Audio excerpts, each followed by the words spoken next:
Yeah, I am very surprised that one Nick Lardis fell that much. I didn't think he should have during that draft. I really did like John Mustard too. I think that Jack Pridham was one of my favorite players. I got to talk to him too. His dad is obviously the assistant general manager to the Leafs, and he was actually the jersey runner for Mitch Marner, which I always Yeah. thought was cool. So if you watch that draft, you could see a small Jack Pridham. There's just a ton of loaded competition though for the Blackhawks prospect pool, but it's a great problem to have. That's why I think that the Blackhawks are going to be able to acquire whoever they want to be Connor Bedard's line mates. I know that everybody gets upset when I bring up like Brady to Chuck or Kirill Kaprizov, but one of these guys, not to say those guys, but there's going to be a guy that cannot be paid because of just he doesn't want to be there too. You see movement in the NFL. I think you're going to see more NHL movement as the salary cap continues to rise, and these guys want more and more money. And I know McDavid is probably going to break the bank, so it's going to change the dynamic of the salary cap. So I really hope Connor Bedard signs before McDavid, which I don't think a lot of people are talking about. But if I'm like any of these players that are trying to get or cash in on this deal, I'm waiting for Connor McDavid to sign because I know he's not going to right now. He's going to wait, try to get 20 plus million, but that's going to break the bank. Remember when Jimmy Butler wanted like 13 million or 14 million and Jerry or whoever it was, Gar and Pax were like, no. And then he signed for like 20 million. Like you can't get a bench player now for 20 million in the NBA. It's like if you're a bench warmer that can hit a three, you're getting like 14, 15 million a year. It's like, it's insane. I think that the NHL is going to be in that range. It's not going to be, it's going to grow like it did then, but it's not going to be the same like numbers. So I think that it's going to just like, yeah. So It's going to be interesting to see what the Blackhawks do once they finally do decide to spend all of the cap space that they have. And yeah, since it didn't happen this summer, I think a lot of people are feeling that time is going to come in the summer of 2026. But let's talk next about the Blackhawks and their offseason moves slash lack of offseason moves next, Anthony, because there are obviously some noteworthy names on the free agent market this year, headlined by Mitch Marner. Brock Besser's name was out there. Obviously, he winds up going back to Vancouver. But regardless, the Blackhawks didn't really do a whole heck of a lot during free agency. And the only real, I guess Sam Lafferty would be the free agent addition that would be the most notable, considering they acquired Andre Burakovsky via trade market. Ryan Donato, they brought back as an unrestricted free agent. So, not really a whole lot going on for GMKD here this summer, but I think as you and I both kind of talked about before jumping on recording, I think there was a big reason behind KD electing to go that route in terms of A, giving the young players a lot of the opportunity this season, and B, it being also still a year where the Blackhawks aren't going to be having that competition window opened up all the way. They're not ready to go and maximize on that yet. So to bring in guys doesn't really make a whole lot of sense. What were your thoughts on kind of the way that Kyle Davidson went about his offseason and not bring in a whole lot of other guys to maybe help this team be better in 25-26? I didn't really understand the Sam Lafferty trade because obviously he's his new Brandon Saad, acquired him 3 times. Last year he didn't want to be a Blackhawk after they got him for Mikheyev and a second round pick for a fourth round pick, which I thought was tremendous business. In Mikheyev, I am very high on. I think that he's done tremendous job. I think Ryan Donato's contract was a steal. If you go back to 2013, which kind of ruined one of the 2014 runs, was Brian Bickle's contract because they had to trade off. He signed for a 4x4 million as well. So that was 16 million back then. I always think that's funny because Ryan Donato got the exact same, and he was like he scored more goals I think than Matthews, or it was tied. So I always think that's kind of funny.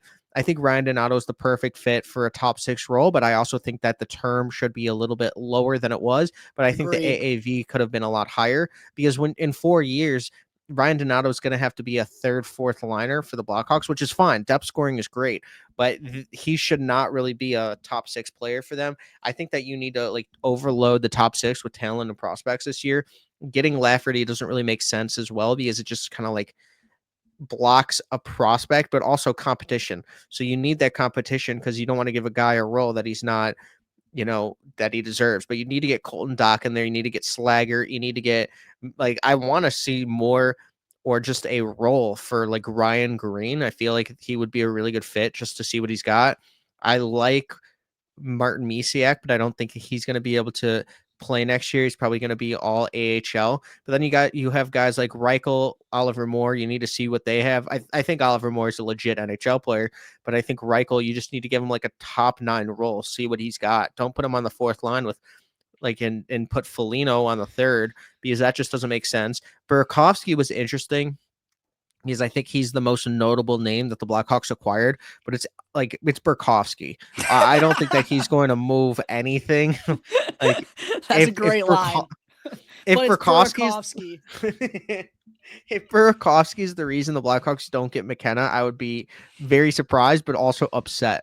I think that the defense is pretty good just on paper, and I hope that Artem Levshunov and Rinzel continue to show that they're like elite prospects, not elite players, but elite prospects, and see what you guys got or see what the Blackhawks have. And then Connor Murphy, I think, needs to be moved at the trade deadline so that you open up space. I do really like Crevier as well as EDM and Kaiser. I feel like all 3 of those guys should deserve a shot to see what you have. Korchinski, I don't want him in the AHL for the full year. It just doesn't show anything unless he puts up like 50 points and is just an absolute power play demon. I think you need to just see what you have. If the Blackhawks lose games, so be it. Doesn't really matter based on that. I really thought the best offseason move was Frank Nazar's contract, because 5.9 or 5 6.59. 6.59, yeah. 6.59 is absolutely fantastic. I thought it was going to be like an 8, like a 4x8. I thought he would have taken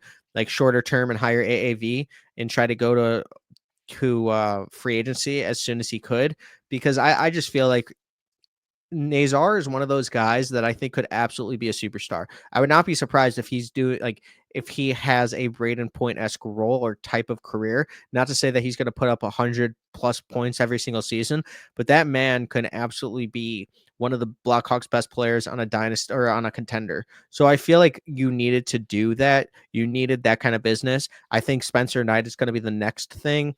If the Blackhawks can tie up Spencer Knight for 6+ years, you do it. I don't care if it doesn't work out, because you need a franchise goalie that's 23, 24 years old, and he has all the tools. He looked fantastic. I think that if you give him like a 5x6 or 6x6.5 or whatever it is, that's a fantastic contract for Spencer Knight, because one, the Blackhawks have a plethora of salary cap and it's only going to continue to grow, as well as you need that franchise goalie, because I don't think Adam Guyan has turned into what they wanted, as well as I think Drew Comesso could be a 1B situation, but you still need that 1A guy. I do think Knight is in the perfect situation, and I don't think he's going to leave. But the AAV of that contract, I don't think he should go over like 7 or 8 million, just because he hasn't just like proved it yet. But I think it was a fantastic deal to obviously move out Seth Jones's contract for Spencer Knight in a first. I think that was probably the best deal you could have made in the span of like 12 months with the Frank Nazar deal. The other thing is Connor Bedard's contract. I do not believe it's going to be coming. In like the next 6 months. So that's going to be something that the Blackhawks fans are going to have to wait for. But I do believe that he's going to sign. I just hope it's more for like 7 or 8 years than 3 or 4 years, because then I would be a little scared. I do think that they're done. I don't see another move happening, and I'm completely fine with that.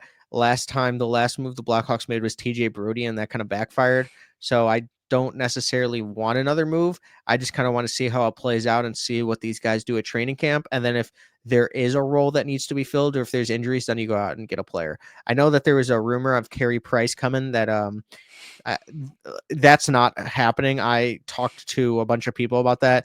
They laughed when they saw that article. They thought it was the funniest thing they saw all season. So I've been told by multiple credible sources that they don't know where that's coming from. Maybe if Carey Price goes somewhere else, but it's not to the Blackhawks. Yeah, I thought that was something notable, I should say. But yeah, I think the best thing that they did was Nazar and re-signing Donato and doing the trade for Seth Jones. I didn't need to hear the name TJ Brody today is all I'm going to say, Anthony. I didn't need to think about TJ Brody today, but as you outlined, there are just so many young players in competition fighting for jobs and guys who you want to be giving opportunities to A, see what they have in store, and to B, figure out kind of what you have in this prospect pool as a whole that'll let us, properly go and address different positions that we need to bring in outside guys in the future. And it's just another year of all about learning for the Blackhawks because there are so many young guys really getting their NHL careers to a start, and you want to put them in opportunities to go and succeed. And Frank Nazar being a full-time NHLer this year, I could not be more excited for. And like you said, that deal is going to age like a fine wine. 7 years at that price, the way that the salary cap is going to go up, I agree with you. I think he has potential superstar written all over him, and maybe not in the sense of like 100+ points consistently,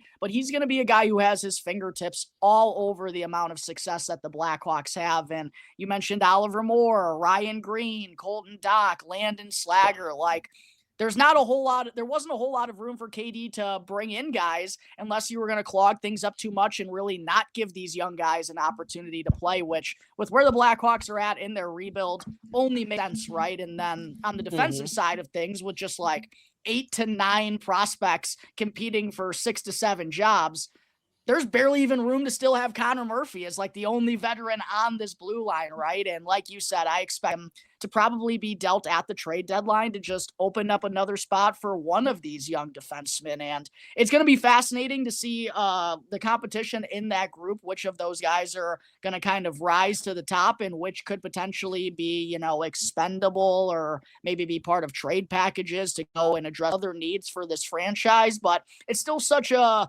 key in on the youth for the Blackhawks. And I know fans don't really want to hear that because it's kind of been the narrative these last 3 to 4 years, right? But it is truly different this year because there are now so many potential puzzle pieces up on the NHL scene. The last couple of years, it's been like 1 or 2. Now it's going to be more and more. And the fun part about it, Anthony, is Anton Frau maybe coming over at the end of his season. Sasha Boisvert maybe signing his ELC if things go well for him in his sophomore year at Boston University. There's Roman Kanserov, who could be coming over from the KHL. Nick Lardis, still got to see what he's going to be like at the professional level. There's just going to be more and more of these guys continuing to arrive on the scene. So that's why I understood KD really not doing a whole heck of a lot outside of bringing in Burakovsky and adding Sam Lafferty, which kind of like you, I was a little confused by. Like, I didn't really think we needed the addition of Sam Lafferty down there on the fourth line. Like, we don't really need him in general, but bring in another veteran, I guess, who's obviously familiar with the organization, maybe, show some of the young guys how to go about business, but it's going to be a full youth movement for the Blackhawks this year. And I truly think for the first time since like 2020, when we made the COVID playoffs, there is potential for the Blackhawks to be fun this year in terms of watching them. There's still going to be lots of losses. There's still going to be learning curves, especially with a new head coach and Jeff Blashill. But I really do think this Blackhawks team has the potential to be fun. And to kind of close out this episode here, Anthony, I just wanted to talk with you about kind of your expectations or how you envision things playing out for the Blackhawks here this season. Just outlined the amount of young players are going to have competing for roster spots. I don't think anyone is, expecting this team to have Stanley Cup aspirations or anything, but sometimes when you get a young group together, they're so ignorant, they don't know any better. And it's going to bring more speed and hard work than the Blackhawks have had in quite some time. So talk me through as we stand right here, right now in late August, which I know is difficult to do, but kind of talk me through how you envision the Blackhawks season rolling out at this point in time. Well, I think it's like interesting because I was on a Utah Mammoths podcast and they were saying, compete against the Blackhawks and Utah, their system and their prospect pool, and the Blackhawks won the prospect pool. But the way I put it is, I think Utah Mammoths are going to be in the playoff race. I think that the Blackhawks might be in the McKenna race, and it's not a knock on like what the Blackhawks are doing. It's just like if the Blackhawks aren't in a McKenna race, then that's also great, and if they are in the McKenna race, that's fantastic. If the Blackhawks get McKenna, I will preface that Bedard probably retires as a Blackhawk. McKenna is a Blackhawks fan and he's related to him by marriage, and Bedard and McKenna are really good for, are like it's family. Like I feel that Bedard would retire a Blackhawk, and I'm not saying that he wouldn't regardless if McKenna isn't there, but you need to get Bedard a guy that he's close with and a guy that they just think the same. If you get McKenna, you're kind of bringing back Patrick Kane and Panarin and that soulmate aspect of what they had in chemistry wise. And I don't know if it would be immediate, but you have, and obviously it would only be like 25.5% at maximum if you're the worst team in the league. And obviously, if you're the worst team in the league, people might start thinking, the Blackhawks are never going to get good or Bedard's leaving and all that stuff. And that kind of wouldn't be the case. But the Blackhawks are in no area to continue to compete. Every single team, even the Sharks, got better. I do not think that the Blackhawks got better.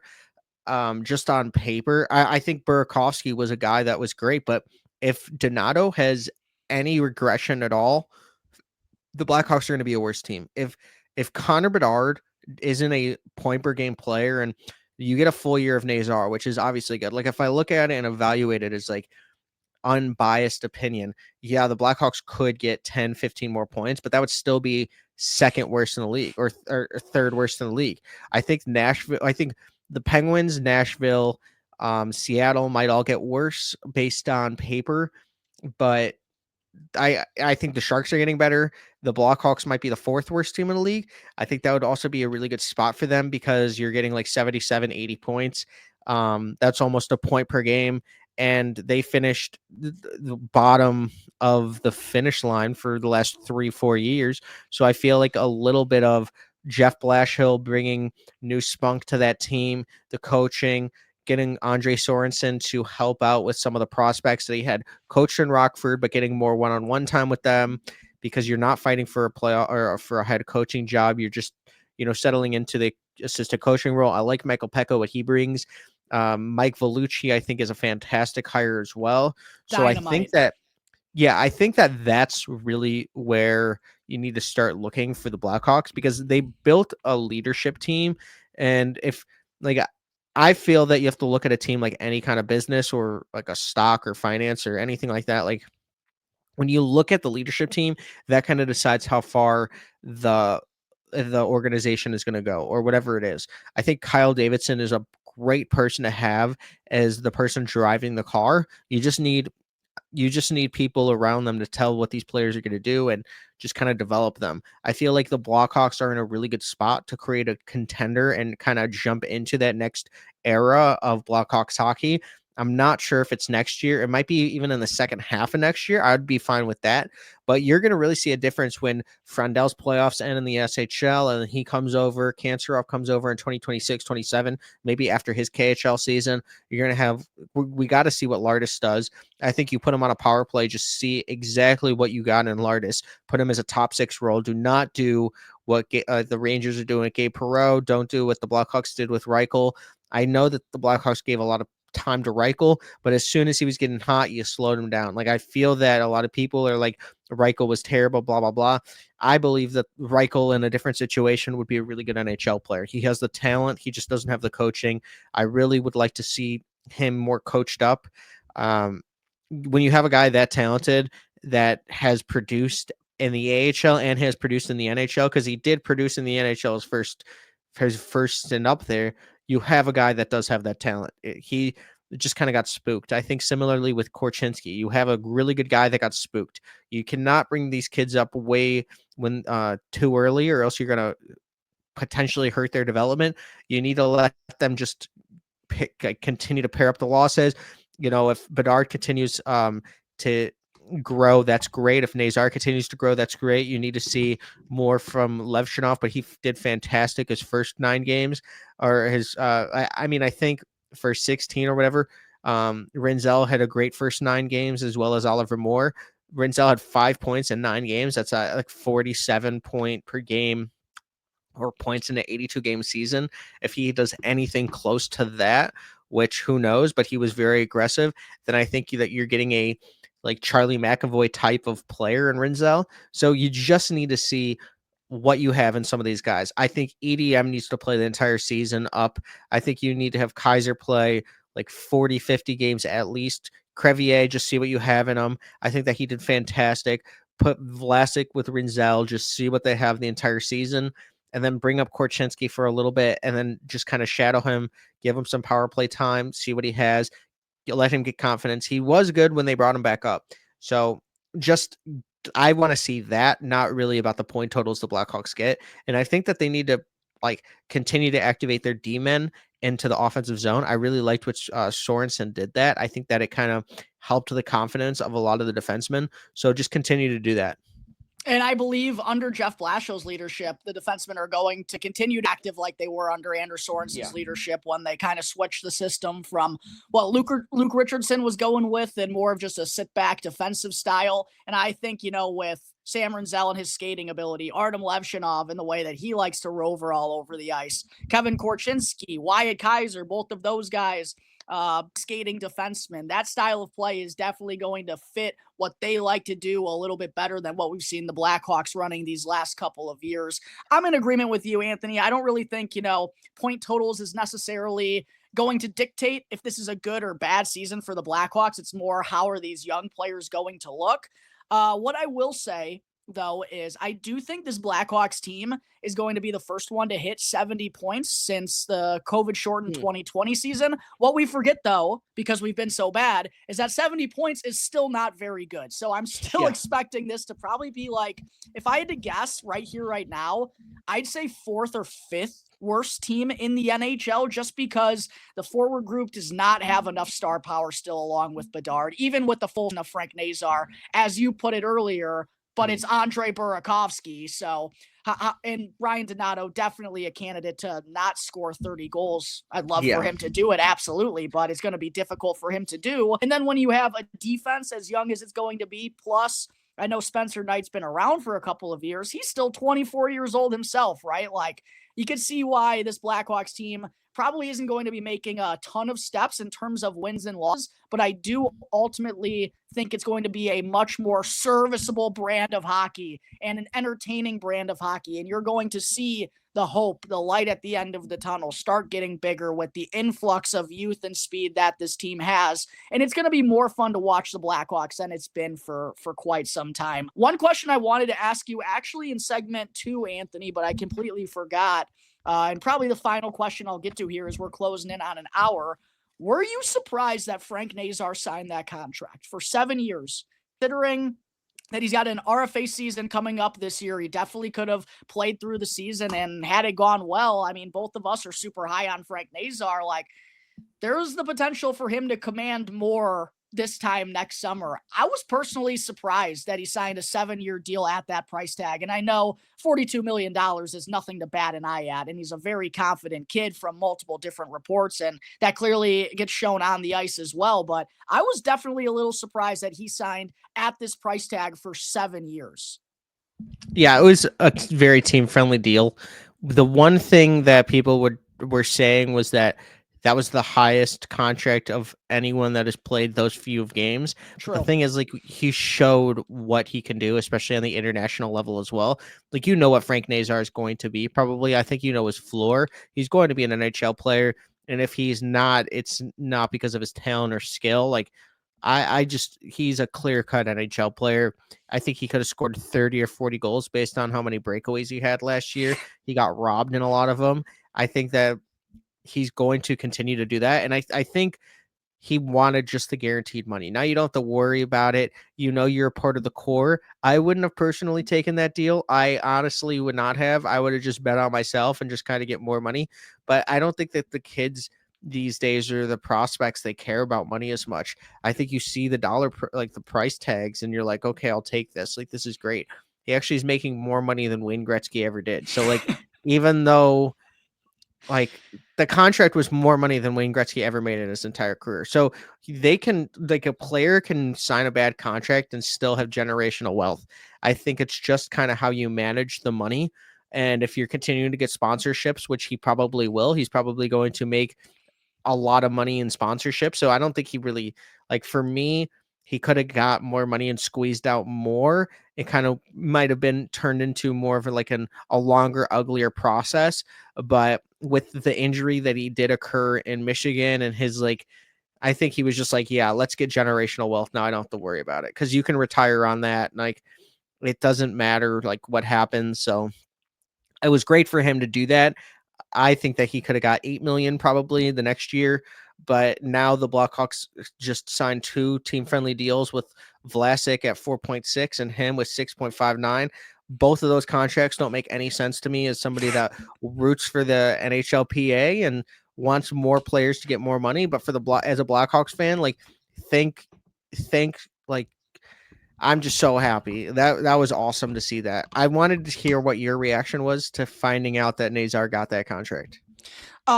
Easy money. Easy Yeah. money. That is going. I said on my reaction episode, I truly believe that has the potential to be one of the best contracts in the NHL in a couple of years down the road. With the way that the cap is going to rise up, the way that Frank impacts the game in all 3 zones, power play, 5-on-5, penalty kill, with his speed and effort level and the energy and passion that he clearly plays with. And I know he's only 21 and has only played 56 games, but if you actually watch the impact that he makes on a nightly basis, like, then you know this kid is going to be a stud. And I think the world of this kid. I think he has a super bright future. I was just personally a little bit surprised that he signed that contract, considering if we think this highly of him, and I know he's a confident kid, he probably thinks he's going to be a special player in this league as well. So definitely wanted to ask you that real quick. And one thing I wanted to add as well, you mentioned Sam, you mentioned the amount of breakaways that Nazar got last year and how many more he's going to be getting in the future. Keep him away from Sam Lafferty. I don't know if you remember, Anthony, but Sam Lafferty can't finish a damn breakaway to save his damn life. So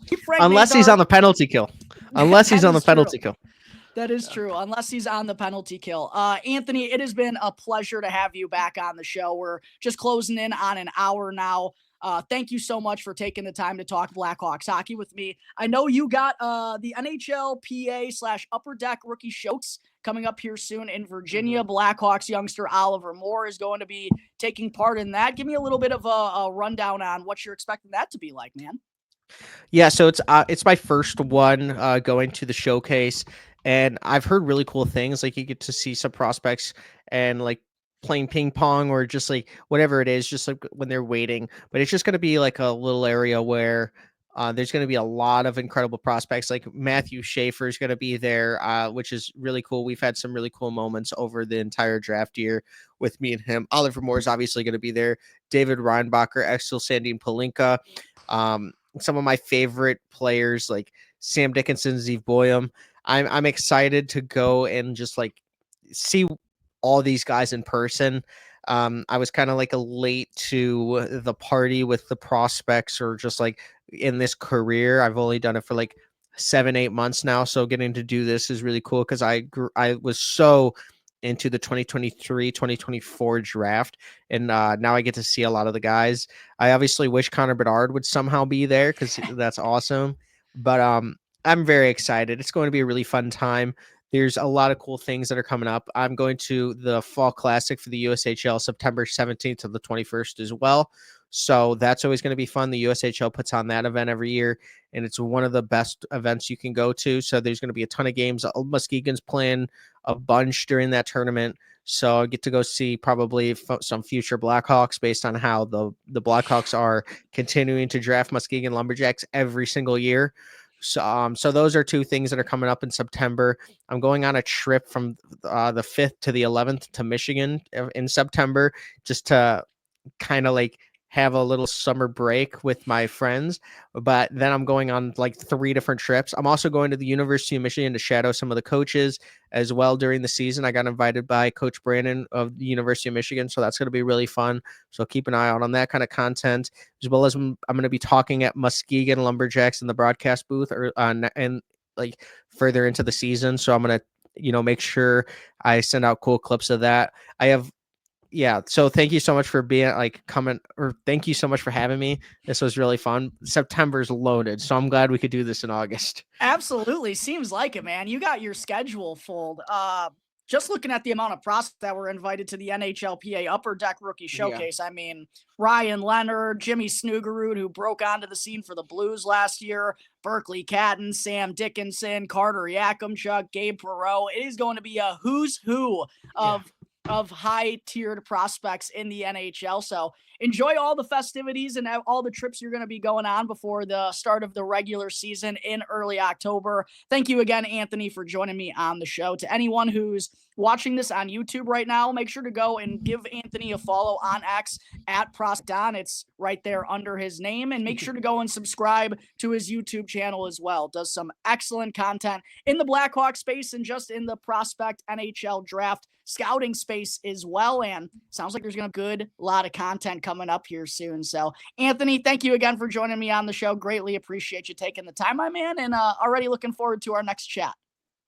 Of course. Thank you so much for having me. And thank you to everyone for tuning in to another episode of Locked On Blackhawks, part of the Locked On Podcast Network, your team every day.